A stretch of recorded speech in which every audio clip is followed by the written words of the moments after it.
ادھر آ جائیں.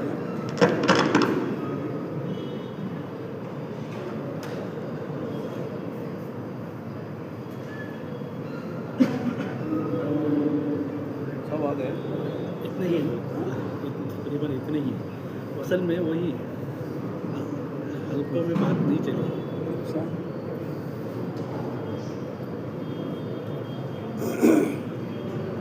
بسم اللہ الرحمن الرحیم. الحمد للہ وکفی وسلام علی عبادہ الذین اصطفی. اما بعد.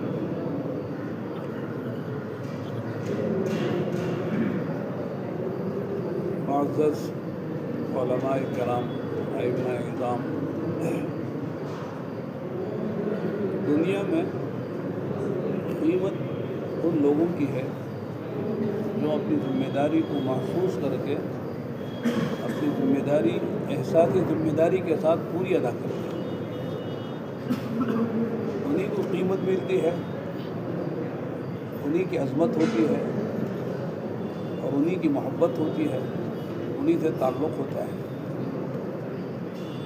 اور جو آدمی ذمہ داری اٹھاتا ہی نہیں ہے، لیتا ہی نہیں ہے، ذمہ داری کا احساس ہی نہیں ہے، وہ آدمی چاہے جتنا اونچا لوگ دنیا اسے کہتی ہو، لیکن لوگوں کے دلوں میں عظمت نہیں ہوتی، احترام نہیں ہوتا. اس کی میں مثالیں عرض کرتا ہوں. ایک شوہر ہونے کے ناطے اس کی ذمہ داری کیا ہے؟ کیا ہے؟ بیوی کا نان نفقہ سکنا، یہ تو ہے ہی، اور ازدواجی تعلقات اپنی جگہ ہیں. تو جو اسے ادا کرتا ہے کہ بیوی کے دل میں اس کی عظمت ہے، بھی اس کی قدر کرے گی، اس سے محبت بھی کرے گی، اس کی ناراضگی سے ڈرے گی، اس کو خوش کرنے کی فکر کرے گی. لیکن شوہر ہے کہ صاحب بیوی کو کوئی خیال ہی نہیں، نہ نام دیتا ہے، نہ نفقہ دیتا ہے، نہ سکنا دیتا ہے، نہ اس کے جو حقوق ہیں زوجیت کے وہ ادا کرتا ہے. اب بتائیے اس شوہر کی قیمت بیوی کے دل میں ہوگی؟ بلکہ وہ شکایت کرے میرا شوہر تو ایسا ہے، خود ہوٹلوں میں کھاتا ہے، گل چھلے اڑاتا ہے، مزے کرتا ہے، اور ہمارا کوئی خیال ہی نہیں. یعنی مثال سمجھنے کی عام فہم انسان. اس طرح باپ اور بیٹے کا مسئلہ ہے، اولاد اور باپ کا مسئلہ ہے. باپ کی ذمہ داری ہے کہ صاحب اپنی اولاد کی فکر کرے، ان کی تربیت کرے، جسمانی اعتبار سے بھی، بدنی اعتبار سے بھی، روحانی اعتبار سے بھی، ان کی ضرورتوں کو ہر اعتبار سے پورا کرے، ان کی تعلیم کا فکر کرے.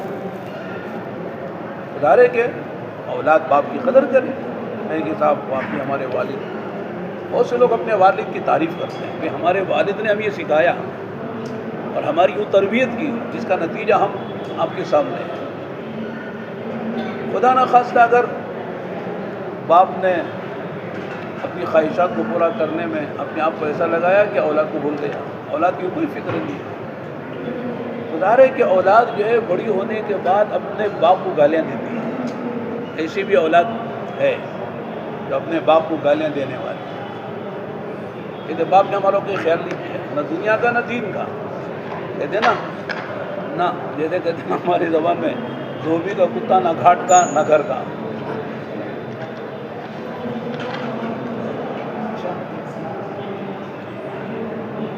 آواز نہیں آ رہی؟ آ رہی تو آئیے رہی ہوگی.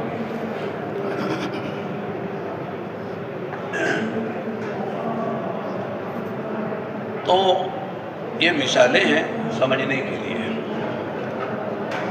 تو دنیا میں آدمی جیتا ہے ذمہ داریوں کے ساتھ. ذمہ داری کسی نے ہے جو پاگل ہے، جس کے پاس عقل ہی نہیں، ہو سکے ذمہ داری دیں گے آپ. اس کی شادی بھی نہیں کرتے لوگ، پاگل ہے. بیوی کے کیا حق ادا کرے گا؟ اور اگر شادی کر دی، اولاد خدا اولاد ہو گئی تو پھر اولاد کا کیا بنے گا؟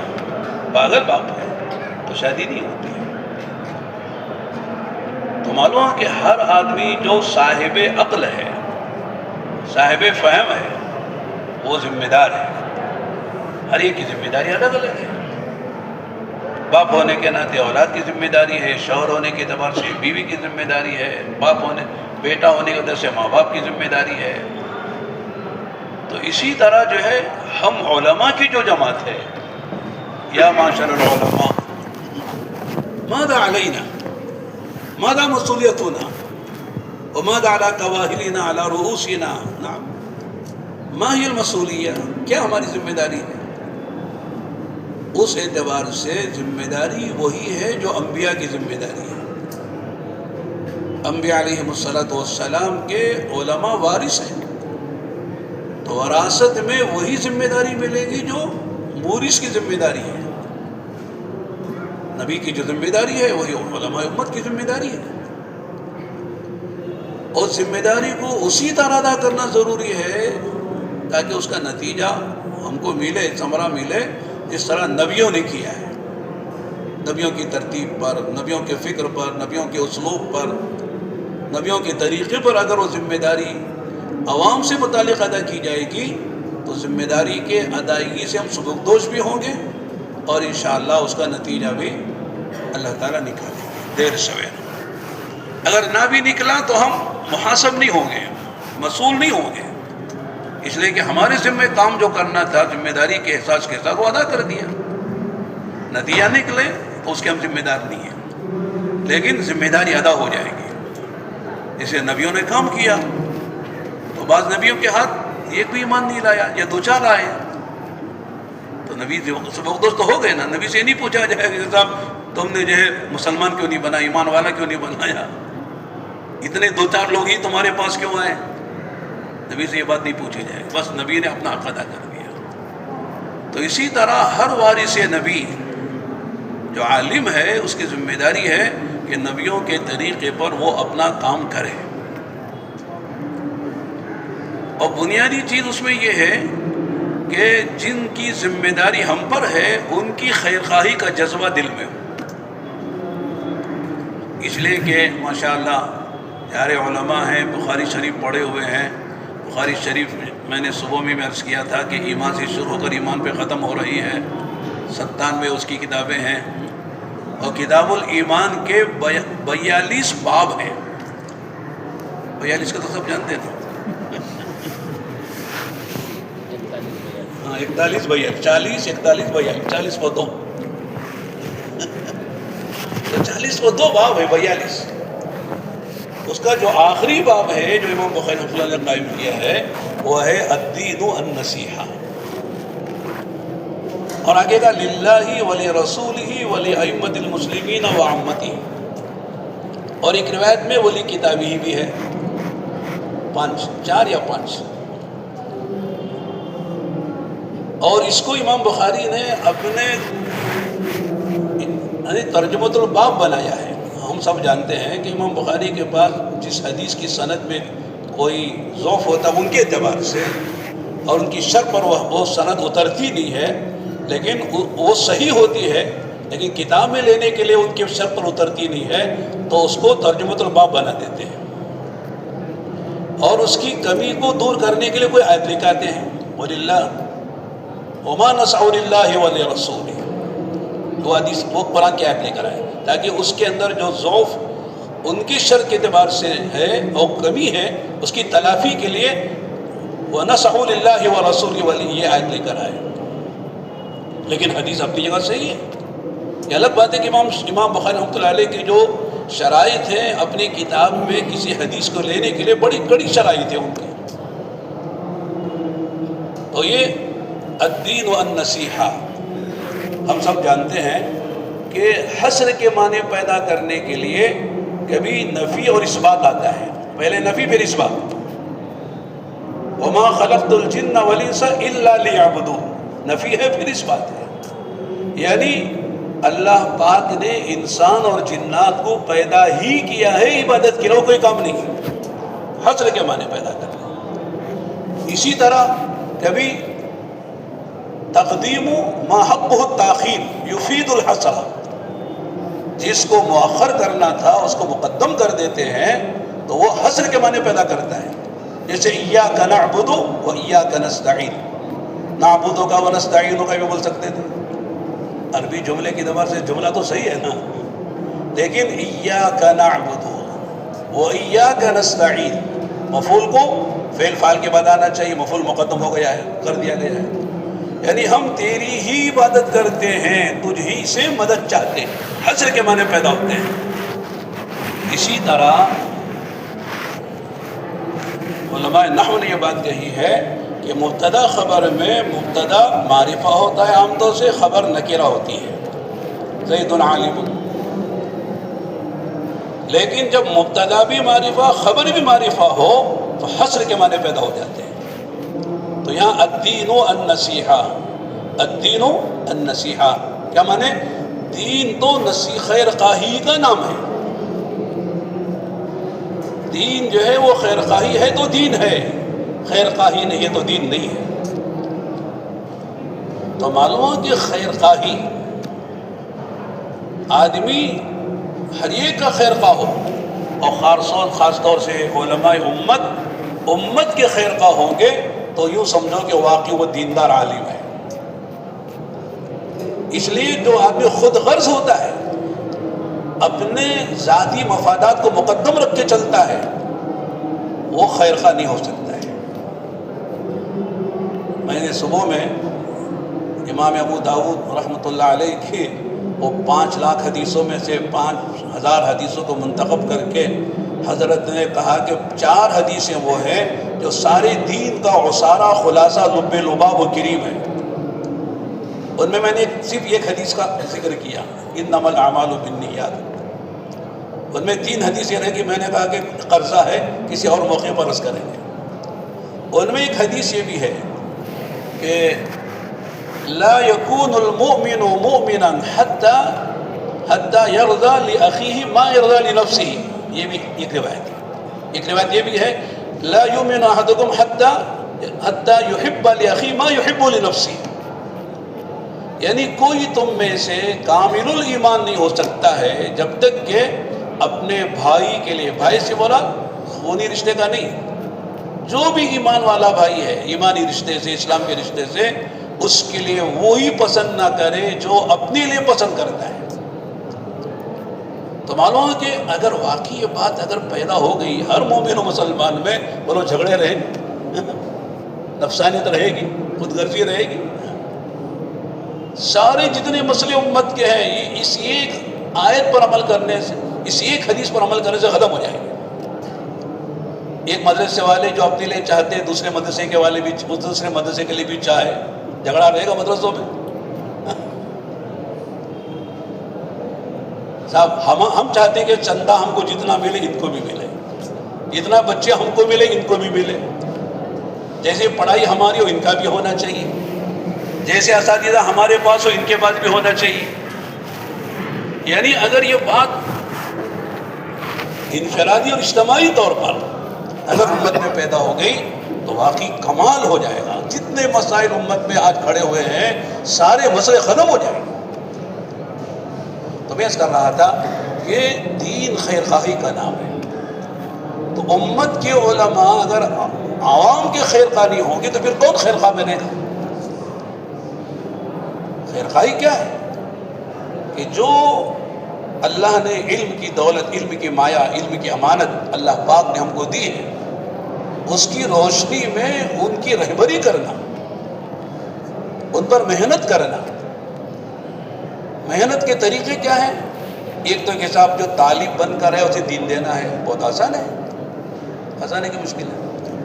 جتنے چاہے شرائط لگا لو وہ سب پہ دستخط کرے گا، اور اس کے خلاف ورزی کرتے ڈر لگتا ہے کہیں اخراج نہ ہو جائے۔ ہمارے مدرسوں میں یہ بھی ایک مصیبت ہے، طالب علم ذرا سا کوئی بھی اصولی کرتا ہے 1 سے 2 مرتبہ، اس کا علاج اخراج ہے۔ اخراج نہیں ہونا چاہیے الا ماشاء اللہ۔ کوئی بہت ہی ایسا طالب علم ہے جس کے رہنے سے سارے طلباء پر اس کا برا اثر پڑے گا، خراب ہو جائیں گے، اس سے تو ٹھیک ہے۔ جیسے کوئی بدن کا حصہ اتنا خراب ہو جائے اسے باقی رکھنے سے اور بدن کا حصہ بھی خراب ہو جائے گا تو اسے کاٹ دیا جاتا ہے، لیکن ذرا سا زخم ہوا ذرا سا اسے کاٹ کے پھینک دو۔ ارے کہ مدرسے میں آنے والے طلبہ کیسے ہوتے ہیں؟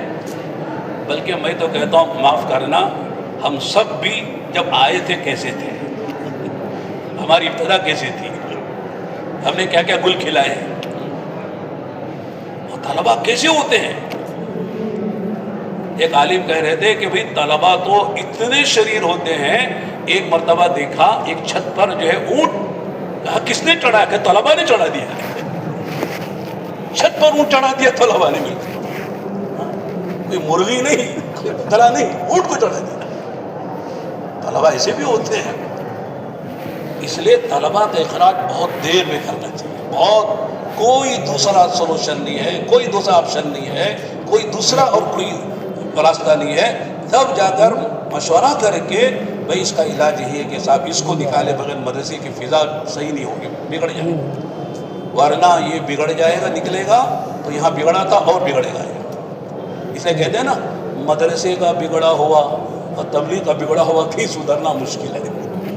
تبلیغ میں آیا سدھرا نہیں، اب مدرسے میں آیا سدھرا نہیں. 2-4 سال پڑھ کے نکل گیا، اور وہ جو کرے گا اللہ الامان الحفیظ. تو یہ نہیں سمجھنا کہ ہم نے اس کو اخراج کر کے ہم سبکدوش ہو گئے، بلکہ اس کی ساری ذمہ داری ہم پر عائد ہو سکتی ہے. تو میں یہ کر رہا تھا کہ عوام کی ذمہ داری یعنی ہم پر جو عائد ہوتی ہے ان کو دین پہنچانا. میں کہتا ہوں جس طرح ایک ڈاکٹر کی ذمہ داری ہے ایک مریض کا صحیح علاج کرنا. مریض تو اپنے مرض کی وجہ سے بہت سے بے وصولیاں کرے گا، نہیں کرے گا. ڈاکٹر صاحب کو مار بھی دے سکتا ہے، تماچا بھی لگا دے گا، چہرے میں تھوک بھی دے گا، لات بھی مار دے گا. تو ڈاکٹر صاحب بھی ماریں گے کیا؟ مجھے لات مار رہا ہوں، میں علاج کا علاج کر رہا ہوں، مجھے وہ لات مارتا ہے، لے میں 2 لات مارتا ہوں، ایک تماچا 2 تماچے مارتا ہوں. تو ڈاکٹر صاحب سمجھتے ہیں بیمار ہے. جیسے بیماری ایک مصیبت ہے، جہالت بھی اس سے بڑی مصیبت ہے. الناس اعداء لما جہلوا، کہ جو نہیں جانتے لوگ اس کے دشمن ہوتے ہیں. ہم کو نہیں جانتے ہیں.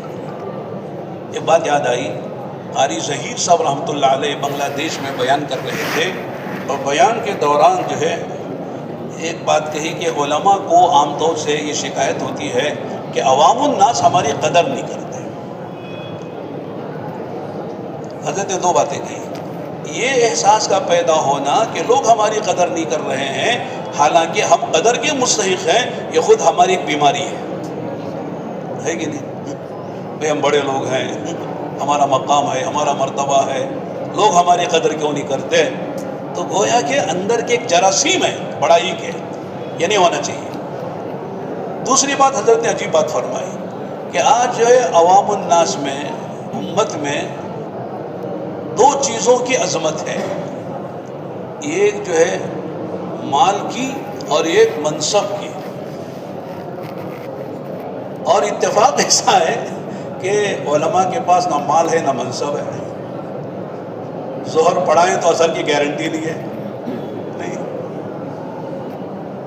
بہت کل آل قال علماء ہیں جن کے پاس کار ہے، اچھا بنگلہ، اچھا، لیکن مولانا شامل صاحب کے پاس جیسے ہوں گے تو وہ کار و بنگلہ کار ہوگا، کار ہوگی. ہم جیسے بیکار والوں کے پاس کہاں کا کار ہوگی. ایسا ہے بھی، یعنی مولوی کچھ بھی کرے لوگ یوں کہیں گے مولوی صاحب جا رہے ہیں. کیا مطلب ہے؟ سائیکل پہ جا رہے ہیں، فرٹیچر سائیکل پہ جا رہے ہیں، 2 ویلر بھی نہیں ہے. اور اگر آپ نے کار استعمال کیا، او ہو مولوی صاحب کب سے کار میں آ گئے. اور ریاض صاحب کو پوچھو، میرے پاس جو کیا تھی وہ ٹی وی ایس، تو لوگ کہتے مولوی صاحب کے پاس ٹی وی ایس. جب ہم نے کار خریدی سینٹرو، او مولانا سینٹرو میں آ گئے. اب تو جو ہے انووا میں پھر رہے ہیں. سینٹرو میں گئے تو مصیبت، ٹی وی ایس میں گئے تو مصیبت، کار میں پھرو تو مصیبت، پہلے گئے تو مصیبت. عوام الناس تو نہیں چھوڑیں گے. اس کا لحاظ کریں گے تو ہم جو ہے کوئی صحیح کام کرنا مشکل ہو جائے گا. لوگ کہیں گے صاحب فلاں فلاں فلاں. تو لوگوں کی ملامت کی پرواہ کیے بغیر جو کرے گا کام وہی منزل پہ پہنچے گا. لا یخافون لومۃ لائم. ملامت کرنے والوں کی ملامت کی پرواہ کے بغیر جو کام کرے گا وہی آگے بڑھے گا. تو میں اس کر رہا تھا کہ طالبین کو علم دینا آسان ہے. ظاہر ہے کہ طالبین کی ہمارے پاس فیصد کتنا ہے ہم سب جانتے ہیں. ہر علاقے میں 5%, 2%, 3%. بہت کر لو مبالغے کے ساتھ تو 10%.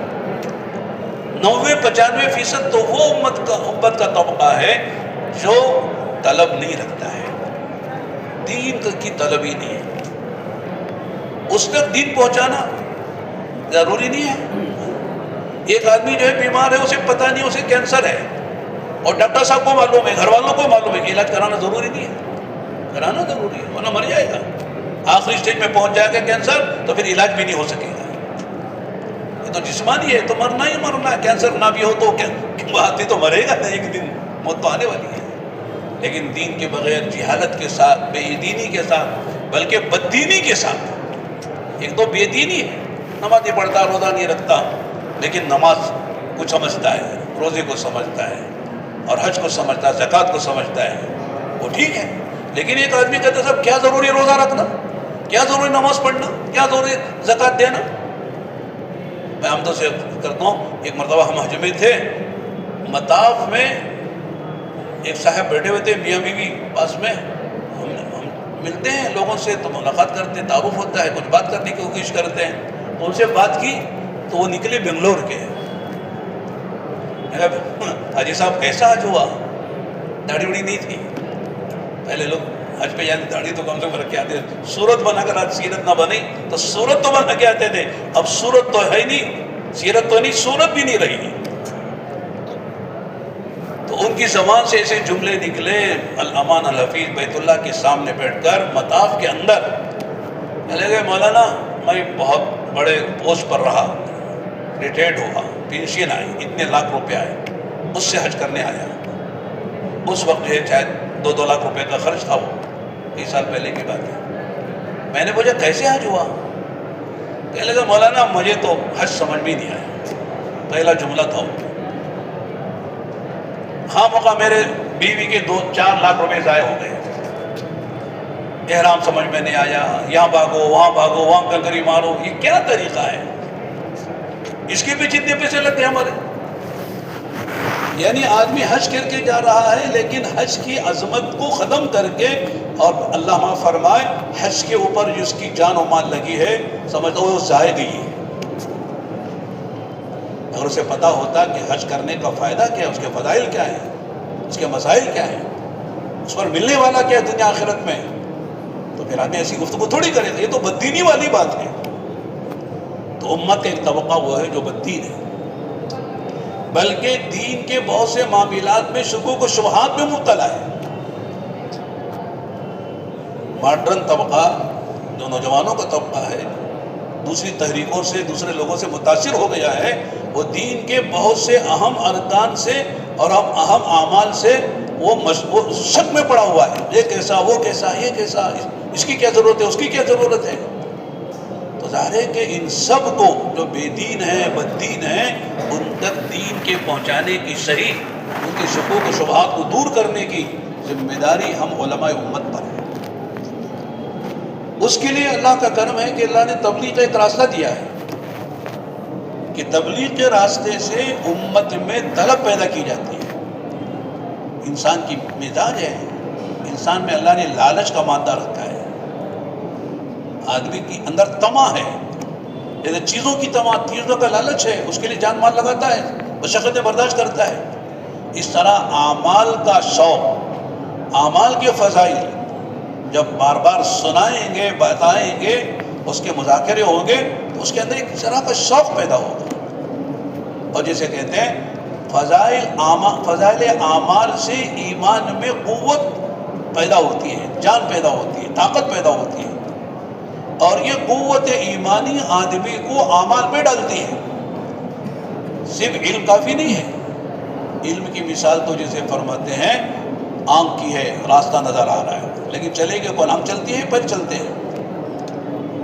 آنکھوں سے راستہ نظر آ رہا ہے, لیکن پیروں میں طاقت ہوگی تو وہ آنکھوں کا راستہ دکھنا کام آئے گا, مفید ہوگا.